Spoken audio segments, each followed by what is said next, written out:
मेरे ਵੱਲੋਂ ਤੁਹਾਨੂੰ ਸਾਰਿਆਂ ਨੂੰ ਹੀ ਪਿਆਰ ਭਰੀ ਸਤਿ ਸ੍ਰੀ ਅਕਾਲ। ਚੱਲ ਰਹੇ ਜੀ ਕੰਮ ਡੇ ਟੂ ਡੇ। ਹਾਲਤ ਵੀ ਥੋੜੀ ਜਿਹੀ ਵਿਗੜੀ ਵੀ ਹੈ ਜੀ। ਮੋਟਰ ਪਰ ਬੈਠੇ ਆ ਵੀਰੋ। ਜੀਰੀ ਸਾਰੀਆਂ ਫਸਲਾਂ ਜਿਹੜੀਆਂ ਇਸ ਟਾਈਮ ਪਾਣੀ ਮੰਗ ਰਹੀਆਂ ਬਹੁਤ ਜ਼ੋਰ ਤੇ। ਮੀਂਹ ਪੈ ਨਹੀਂ ਰਿਹਾ। ਚਲੋ ਘਾਟਾਂ ਤਾਂ ਪੂਰੀਆਂ ਹੋ ਜਾਣੀਆਂ, ਪਰ ਜਿਹੜੀ ਸਭ ਤੋਂ ਬੜੀ ਪ੍ਰੋਬਲਮ ਹੈ ਇੱਕ ਆ ਪਾਵਰ ਦੀ ਚੱਲ ਰਹੀ ਹੈ। ਪਾਵਰ ਦਾ ਜਿਹੜਾ ਟਾਈਮ 8 ਘੰਟੇ ਆਉਣੀ ਹੈ, 8 ਘੰਟੇ ਨਹੀਂ ਆਉਂਦੀ, 5 ਘੰਟੇ ਮਸੀਂ ਆਉਂਦੀ ਆ। ਉਹਦੇ ਵਿੱਚ ਵੀ ਉਹ ਕੱਟ ਮਾਰ ਕੇ। ਚਲੋ ਅੱਗੇ ਐਂ ਹੁੰਦਾ ਤਾਂ ਪਾਵਰ ਹੈ ਜਿਹੜੀ 440 ਵੋਲਟ ਮੋਟਰ ਚਲਾਉਂਦੀ ਹੈ, ਹੁਣ 240 ਮਸੀਂ ਪਹੁੰਚ ਰਹੀ ਹੈ। ਮੋਟਰ ਦੇ ਉੱਪਰ ਬੈਠਣਾ ਪੈਂਦਾ ਕਿਉਂਕਿ ਜਦੋਂ ਆਉਂਦੀ ਹੈ ਸਟਾਰਟਰ ਚਲਾਉਂਦਾ ਨਹੀਂ ਹੈਗਾ ਮੋਟਰ ਨੂੰ। ਸੂਈ ਆ ਜਿਹੜੀ ਸਿਰੇ ਕਰਕੇ ਖੜਾ ਦਿੰਦਾ, ਕੋਈ ਪਤਾ ਨਹੀਂ ਕਦੋਂ ਭੱਜ ਜਾਣੀ ਕਦੋਂ ਆ ਜਾਣੀ। ਸੋ ਕੋਲੇ ਬੈਠਣਾ ਪੈਂਦਾ ਏ। ਜਦੋਂ ਲਾਈਟ ਆਉਂਦੀ ਹੈ ਤਾਂ ਸਟਾਰਟਰ ਦੇ ਨਾਲ ਸਿੱਧੀ ਚਲਾਉਂਦੇ ਆ, ਆਟੋਮੈਟਿਕ ਤਾਂ ਸੂਈ ਸਿਰੇ ਲਾ ਕੇ ਖੜਾ ਦਿੰਦਾ। ਚਲੋ ਸੜ ਵੀ ਸਕਦੀ ਹੈ, ਸੋ ਇਸ ਕਰਕੇ ਮੋਟਰ ਦੇ ਉੱਪਰ ਲੱਗਿਆ ਵਾ ਪਹਿਰਾ ਜਿਹੜਾ ਇਸ ਟਾਈਮ ਪੂਰਾ। ਤੇ ਚਲੋ ਅੱਗੇ ਕਿਆ ਹੁੰਦਾ ਤਾਂ ਵੀਰੋ ਦੇਖੋ, ਹੁਣ ਤਾਂ ਚਲੋ ਆਪਾਂ ਛਬੀਲ ਲਾ ਦਿੰਦੇ ਆ। ਧੰਨ ਧੰਨ ਸਾਹਿਬ ਸ੍ਰੀ ਗੁਰੂ ਅਰਜਨ ਦੇਵ ਮਹਾਰਾਜ ਜੀ ਦੇ ਪ੍ਰਕਾਸ਼ ਦਿਹਾੜੇ ਤੇ ਛਬੀਲ ਚੱਲ ਵੀ ਰਹੀ ਹੈ ਆਪਣੇ। ਚਲੋ ਪ੍ਰਮਾਤਮਾ ਅੱਗੇ ਮਿੱਠੇ ਚੌਲਾਂ ਦਾ ਮੱਥਾ ਵੀ ਟੇਕਦੇ ਆ ਖਵਾਜੇ ਪਰ ਜਾ ਕੇ, ਵੀ ਤੂੰ ਹੀ ਭਾਈ ਖਵਾਜਾ ਪੀਰ ਜੀ ਤੁਸੀਂ ਉਹ ਰਹਿਮਤ ਕਰੋ, ਮੀਂਹ ਪਵੇ। ਤੇ ਮੈਂ ਤੁਹਾਨੂੰ ਗੱਲ ਦੱਸਦਾ ਬਚਪਨ ਦੇ ਵਿੱਚ ਕਿਆ ਹੁੰਦਾ ਤਾਂ 10 ਸਾਲ ਦਾ ਤਾਂ ਜਦੋਂ ਮੈਂ 10 ਸਾਲ ਦੇ ਬੱਚੇ ਨੂੰ ਸੋਝੀ ਤਾਂ ਹੁੰਦੀ ਉਹ ਹੈ। ਕਿਆ ਕਰਨਾ, ਸਾਰਿਆਂ ਨੇ ਇਕੱਠੇ ਹੋ ਕੇ ਗੁੱਡੀ ਫੂਕਣ ਜਾਣਾ। ਗੁੱਡੀ ਫੂਕ ਕੇ ਆ ਕੇ ਵੀਰੋ ਪਹਿਲਾਂ ਨਾ ਕਿਆ ਹੁੰਦਾ ਤਾਂ ਗਰੀਬੀ ਬਹੁਤ ਤੀ ਪਹਿਲਾਂ। ਤੁਹਾਨੂੰ ਮੈਂ ਆਪਣੇ ਘਰ ਦਾ ਹੀ ਦੱਸਦਾ। ਬਰਸਾਤਾਂ ਦੇ ਵਿੱਚ ਕਿਆ ਹੁੰਦਾ ਤਾਂ ਮੇਰੇ ਹੁਣ ਵੀ ਯਾਦ ਹੈ, ਬਾਲੇ ਵਾਲੀਆਂ ਛੱਤਾਂ ਹੁੰਦੀਆਂ ਤੀਆਂ, ਚਾਰਾਂ ਸਾਈਡ ਪੱਲੀ ਬੰਨ੍ਹ ਕੇ ਰੱਖਦੇ ਤੇ ਗੱਭੇ ਰੱਖਿਆ ਵਾ ਹੁੰਦਾ ਤਾਂ ਇੱਕ ਰੋੜਾ, ਉਹਦੇ ਹੇਠਾਂ ਬਾਲਟੀ ਹੁੰਦੀ ਤੀ। 7 ਚੋਈ ਜਾਂਦੀ ਤੀ, 8 7 ਦਿਨ ਮੀਂਹ ਪੈਂਦੇ ਤੇ ਉਹ ਬਾਲਟੀ ਦੇ ਵਿੱਚ ਪਾਣੀ ਪਈ ਜਾਣਾ, ਬਾਲਟੀ ਚੱਕ ਕੇ ਬਾਹਰ ਗੇਰੇ ਆਉਣੀ, ਆਲੇ ਦੁਆਲੇ ਮਿੰਜੇ ਡਾਏ ਵੇ ਹੁੰਦੇ ਤੇ।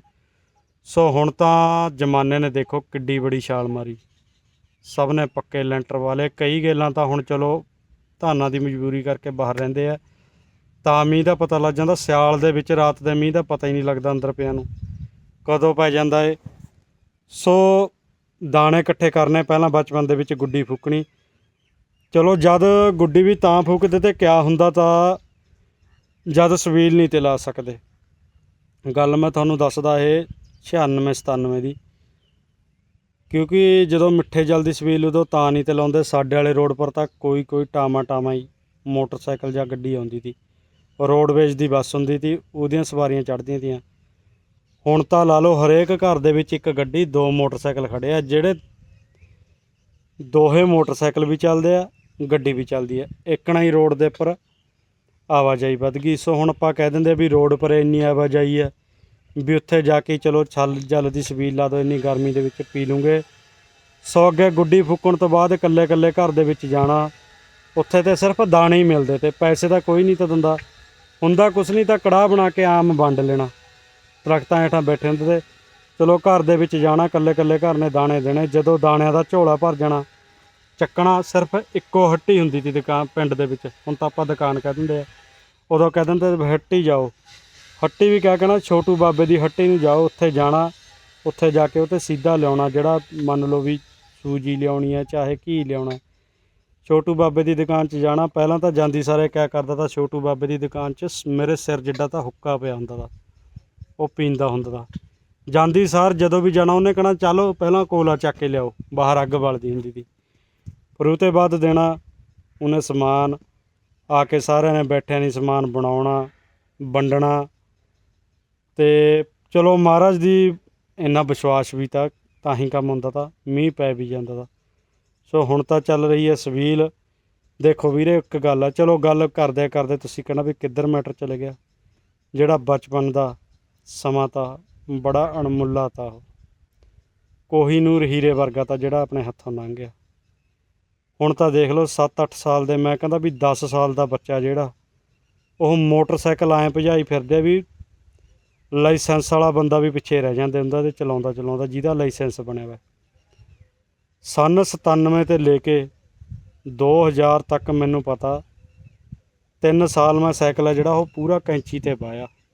ਕੈਂਚੀ ਉਹ ਚਲਾਇਆ। 2000 ਤੋਂ ਬਾਅਦ ਸਾਈਕਲ ਹੈ ਜਿਹੜਾ ਮੈਨੂੰ ਆਇਆ ਪੂਰਾ ਉੱਪਰ ਗੱਦੀ 'ਤੇ ਚਲਾਉਣਾ। 24 ਇੰਚੀ ਸਾਈਕਲ ਤਾਂ ਸਾਡੇ ਕੋਲ। ਬਥੇਰਾ ਪਾਪਾ ਜੀ ਨੂੰ ਕਿਹਾ ਵੀ ਸਾਈਕਲ ਲੈ ਕੇ ਦੇ ਦਿਓ, ਨਹੀਂ ਪਰ ਵੀਰੋ ਗਰੀਬੀ ਬਹੁਤ ਤੀ ਉਦੋਂ। ਇੱਕੋ ਸਾਈਕਲ ਤਾਂ ਉਹੀ ਸਾਈਕਲ ਪਰ ਕੰਮ ਸਾਰੀ ਜਾਂਦੇ ਤੇ।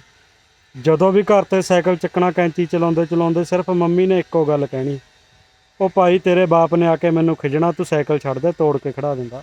ਇਹੀ ਗੱਲ ਅੱਜ ਵੀ ਮਨ ਦੇ ਵਿੱਚ ਯਾਦ ਆ ਜਾਂਦੀ। ਚਲੋ ਵੀਰੋ ਅੱਜ ਮੋਟਰਸਾਈਕਲ ਦੋ ਖੜੇ ਆ, ਜਦੋਂ ਵੀ ਚੱਕਦੇ ਆ ਮਾਂ ਬਾਪ ਕੁਛ ਨਹੀਂ ਕਹਿੰਦਾ ਹੈਗਾ ਵੀ ਹੁਣ ਚਲੋ ਜ਼ਮਾਨੇ ਨੇ ਤਰੱਕੀ ਕਰ ਲਈ, ਉਹਨਾਂ ਨੂੰ ਵੀ ਪਤਾ ਵੀ ਕਿਸੇ ਕੰਮ ਨੂੰ ਚੱਲੇ ਆ। ਚਲੋ ਇਹੀ 20 23 25 ਸਾਲ ਪਹਿਲਾਂ ਸਾਈਕਲ ਚੱਕਣ ਤੋਂ ਪਹਿਲਾਂ ਵੀ 3-4 ਗੱਲਾਂ ਸੁਣਨੀਆਂ ਪੈਂਦੀਆਂ ਤੀਆਂ, ਕਿਉਂਕਿ ਸਾਈਕਲ ਦੀ ਦੁਕਾਨ ਇੱਕੇ ਹੁੰਦੀ ਤੀ। ਉੱਥੇ ਜਾ ਕੇ 50-60 ਰੁਪਏ ਸਾਈਕਲ ਪਰ ਲੱਗਦੇ ਤੇ ਪੈਂਚਰ ਹੋ ਜਾਂਦਾ ਤਾਂ ਬ੍ਰੇਕਾਂ ਟੁੱਟ ਜਾਂਦੀਆਂ ਤੀਆਂ। ਉਹੀ 50 ਰੁਪਏ ਖਰਚਣ ਲੱਗੇ ਡੈਡੀ ਰਾਂ ਨੂੰ ਬੜਾ ਦੁੱਖ ਹੁੰਦਾ ਤਾਂ ਕਮਾਈ ਕਰਨੀ ਬਹੁਤ ਔਖੀ ਤੀ।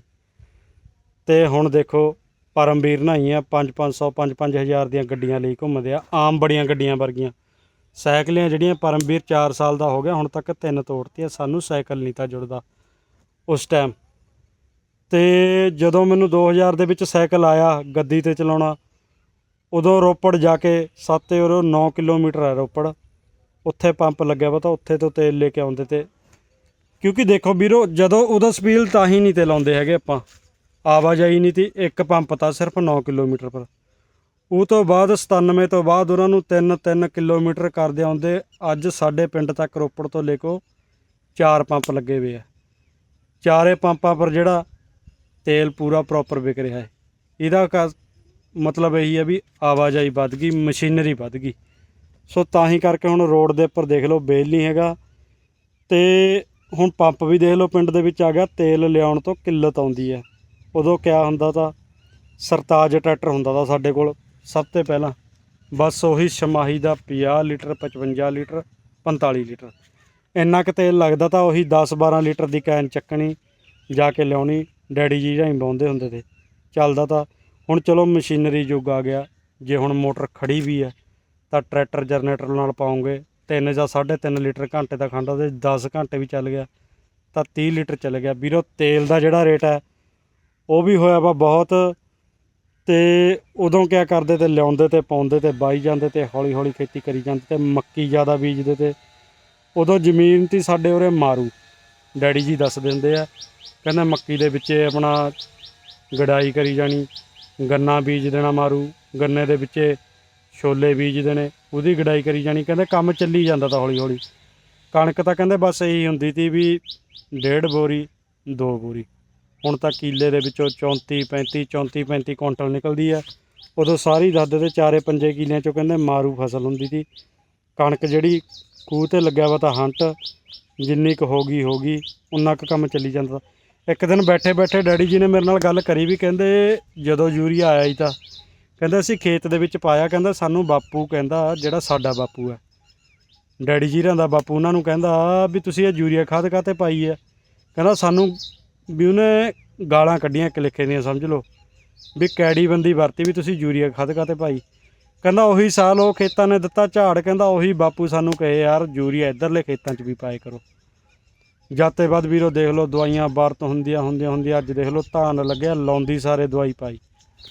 ਜਦੋਂ ਤੱਕ ਵੱਢ ਹੋਣੇ ਆ ਕੋਈ ਪਤਾ ਨਹੀਂ ਵੀ ਕਿੰਨੀਆਂ ਘਰੇਹਾਂ ਸਪਰੇਹਾਂ ਹੋ ਜਾਣੀਆਂ। ਚਲੋ ਇਹ ਵੀ ਕਰਨੀਆਂ ਪੈਂਦੀਆਂ, ਬਿਮਾਰੀ ਦੇ ਦੇਖ ਨਹੀਂ ਹੁੰਦੇ ਧਾਨ।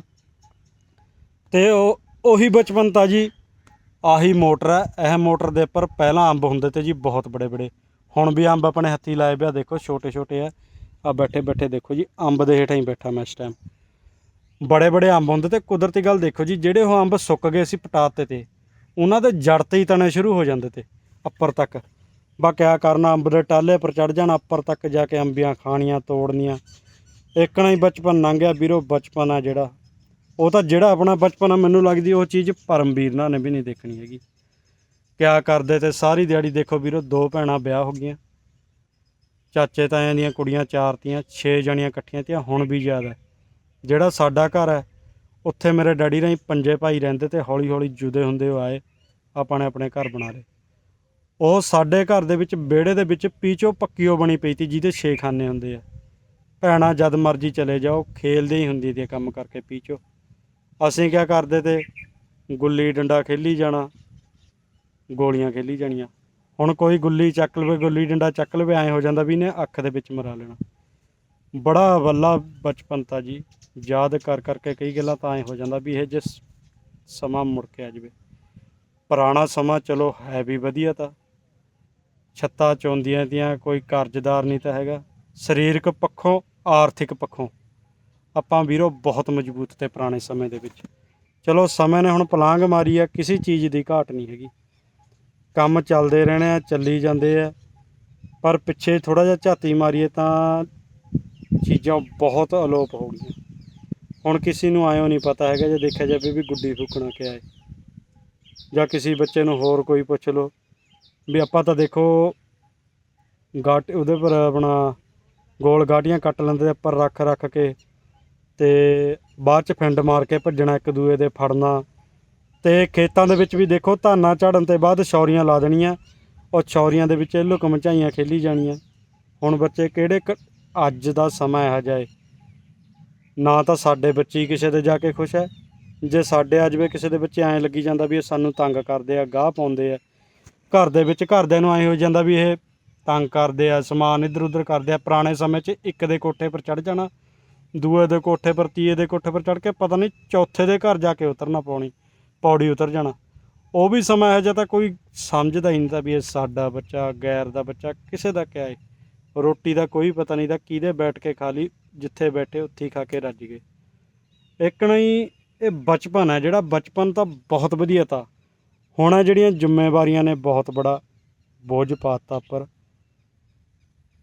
ਪਤਾ ਹੀ ਨਹੀਂ ਲੱਗਦਾ ਹੈਗਾ ਸਮੇਂ ਦਾ, ਕਦੋਂ ਆਉਂਦਾ ਦਿਨ ਚੜ੍ਹਦਾ, ਕਦੋਂ ਰਾਤ ਹੁੰਦੀ ਆ। ਦੇਖ ਲਓ ਹੁਣ ਧਾਨਾਂ ਦਾ ਸੀਜ਼ਨ, ਮੈਂ ਕਹਿੰਦਾ ਵੀ ਮਨ ਪਰ ਇੰਨਾ ਉਹ ਹੈ ਬੋਝ ਵੀ ਇੱਥੇ ਮੋਟਰ ਪਰ ਬੈਠੇ ਦੇਖੀ ਜਾਂਦੇ ਆ, ਬੱਲਬ ਨੂੰ ਦੇਖ ਦੇਖ ਕੇ ਅੱਖਾਂ ਥੱਕ ਜਾਂਦੀਆਂ ਕਈ ਗੱਲਾਂ ਵੀ ਹੁਣ ਆਉਂਦੀ ਲਾਈਟ, ਹੁਣ ਆਉਂਦੀ ਲਾਈਟ।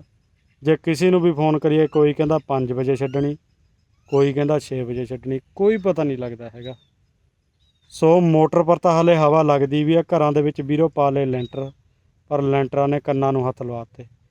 ਕੱਚੇ ਮਕਾਨ 'ਤੇ ਖੁਸ਼ਹਾਲ ਤੇ ਸੌਂਦੇ ਤੇ ਪੈਂਦੇ ਤੇ ਮੌਜਾਂ ਕਰਦੇ ਤੇ, ਪਰ ਪੱਕੇ ਮਕਾਨਾਂ ਨੇ ਤਾਂ ਜੀਭਾਂ ਕਢਾਤੀਆਂ। ਦਿਨ ਦੇ ਵਿੱਚ ਤਪਦੇ ਆ, ਧੁੱਪ ਪੈਂਦੀ ਹੈ, ਰਾਤ ਪਰ ਰਾਤ ਮਾਰਦੇ ਸੇਕ। ਐਂ ਹੁੰਦਾ ਵੀ ਕਦੋਂ ਬਾਹਰ ਨਿਕਲ ਜਾਈਏ। ਇਹੀ ਸਮਾਂ ਜੇ ਕਿਤੇ ਪੁਰਾਣੇ ਝਾਤੀ ਮਾਰੀਏ, ਦੇਖੋ ਲਾਈਟਾਂ ਵੀ ਨਹੀਂ ਤੀਆਂ ਹੁੰਦੀਆਂ ਉਦੋਂ, ਸਮਾਂ ਤਾਂ ਉਦੋਂ ਵੀ ਲੰਘਿਆ ਏ ਬਜ਼ੁਰਗ ਤੇ ਆਪਣੇ। ਹੁਣ ਸਾਡੇ ਘਰਾਂ ਦੇ ਵਿੱਚ AC ਵੀ ਹੈ, ਫਰਿੱਜ ਵੀ ਹੈ, ਕੂਲਰ ਵੀ ਹੈ, ਫਿਰ ਵੀ ਸੱਤ ਜਿਹੜਾ ਸਮਾਂ ਹੈ ਸਾਨੂੰ ਐਂ ਲੱਗਦਾ ਲਾਈਟ ਭੱਜੇ ਤੇ ਵੀ ਯਾਰ ਹਾਏ ਮਰ ਗਏ, ਹੁਣ ਇਹ ਤੋਂ ਬਾਅਦ ਕੁਛ ਨਹੀਂ ਹੋ ਸਕਦਾ।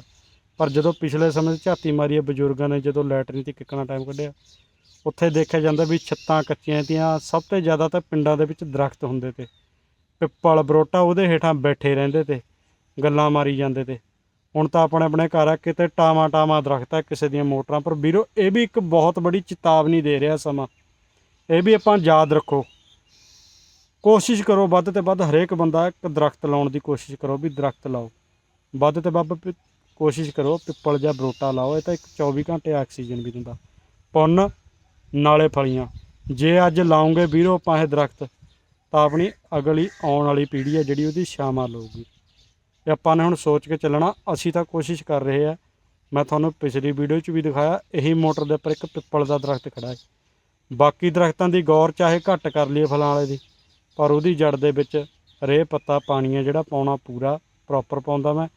ਚਲੋ ਪਿੱਪਲ ਦਾ ਜਿਹੜਾ ਦਰਖਤ ਹੈ ਕਹਿੰਦੇ ਇਹਨੂੰ ਪਾਣੀ ਦੀ ਲੋੜ ਨਹੀਂ, ਇਹ ਪੱਤੇ ਤੋਂ ਹੀ ਖੁਰਾਕ ਲੈਂਦਾ। ਫਿਰ ਵੀ ਆਪਣਾ ਫਰਜ਼ ਹੈ ਵੀ ਉਹਦੀ ਦੇਖ ਰੇਖ ਕਰੀਏ। ਅਸੀਂ ਤਾਂ ਹੋਰ ਵੀ ਦਰਖਤ ਲਾਉਣੇ ਆ, ਲਾਉਂਦੇ ਰਹਿਣਾ। ਇਹ ਇੱਕ ਬਸ ਆਕਸੀਜਨ ਦੀ ਘਾਟ ਆਈ ਹੈ ਇਸ ਸਾਲ ਦੇ ਵਿੱਚ, ਇਸ ਨੂੰ ਇਹ ਮੁੱਦੇ ਰੱਖਦੇ ਹੋਏ ਬਸ ਇਹ ਆਪਣੇ ਮਨ ਦੇ ਵਿੱਚ ਧਰ ਲਿਆ। ਦੇਖੋ ਵੀਰੋ, ਜਿਸ ਤਨ ਲਾਗੇ ਸੋ ਤਨ ਜਾਣੇ, ਕੋਈ ਪਤਾ ਨਹੀਂ ਵੀ ਇਹ ਸਾਡੇ ਪਰ ਵੀ ਸਮਾਂ ਕਦੋਂ ਆ ਜਾਣਾ। ਸਾਨੂੰ ਵੀ ਆਕਸੀਜਨ ਦੀ ਘਾਟ ਹੋ ਸਕਦੀ ਹੈ। ਜੇ ਅਸੀਂ ਸੋਚੇ ਵੀ ਚਲੋ ਸ਼ਹਿਰ ਦੇ ਵਿੱਚ ਇਹ ਘਾਟ ਹੈ ਯਾਰ, ਨਹੀਂ ਵੀ ਉਹਨਾਂ ਨੂੰ ਆਪਣਾ ਆਪੇ ਕਰੋ, ਨਹੀਂ। ਕਹਿੰਦੇ ਕਿਤੇ ਤੇ ਤਾਂ ਗੱਡੀ ਠੀਕ ਹੋ ਕੇ ਚੱਲੂਗੀ, ਲੀਹ ਪਰ ਚੱਲਦੀ ਚੱਲਦੀ ਚੱਲਦੀ ਚੱਲਦੀ ਕਿਤੇ ਜਾ ਕੇ ਤਾਂ ਰੁਕੂਗੀ। ਜੇ ਅਸੀਂ ਚੰਗੇ ਕੰਮ ਕਰਦੇ ਜਾਊਂਗੇ ਤਾਂ ਸਾਨੂੰ ਦੇਖ ਕੇ ਬੰਦੇ ਗਾਹਾਂ ਹੁੰਦਾ ਹੁੰਦਾ ਹੁੰਦਾ ਆਪਣੇ ਆਪੇ ਮਾਲਕ ਪਰਮੇਸ਼ਰ ਨੇ ਸਾਰਾ ਕੁਝ ਠੀਕ ਕਰ ਦੇਣਾ। ਸੋ ਗੱਲਾਂ ਤਾਂ ਚੱਲਦੀਆਂ ਰਹਿਣੀਆਂ ਜੀ। ਬਾਕੀ ਕਈ ਗੱਲਾਂ ਜੇ ਮੇਰੇ 'ਤੇ ਮਾੜੀ ਕੋਈ ਗੱਲ ਕਹਿ ਹੋਊਗੀ ਵੀਰੋ, ਇੱਕ ਹੋਰ ਤੁਹਾਨੂੰ ਬੇਨਤੀ ਹੈ, ਸਾਰੇ ਜਾਣੇ ਜਿੰਨੇ ਵੀ ਵੀਡੀਓ ਦੇਖਦੇ ਆ ਵੀਰੋ ਕਮੈਂਟ ਜ਼ਰੂਰ ਕਰ ਦਿਆ ਕਰੋ, ਕਿਉਂਕਿ ਤੁਹਾਡੀ ਹੱਲਾਸ਼ੇਰੀ ਦੇ ਨਾਲ ਹੈ ਜਿਹੜਾ ਬੜਾ ਮਨ ਲੱਗਦਾ ਏ। ਸੋ ਧੰਨਵਾਦ ਜੀ, ਕਮੈਂਟ ਸ਼ੇਅਰ ਜ਼ਰੂਰ ਕਰ ਦਿਓ।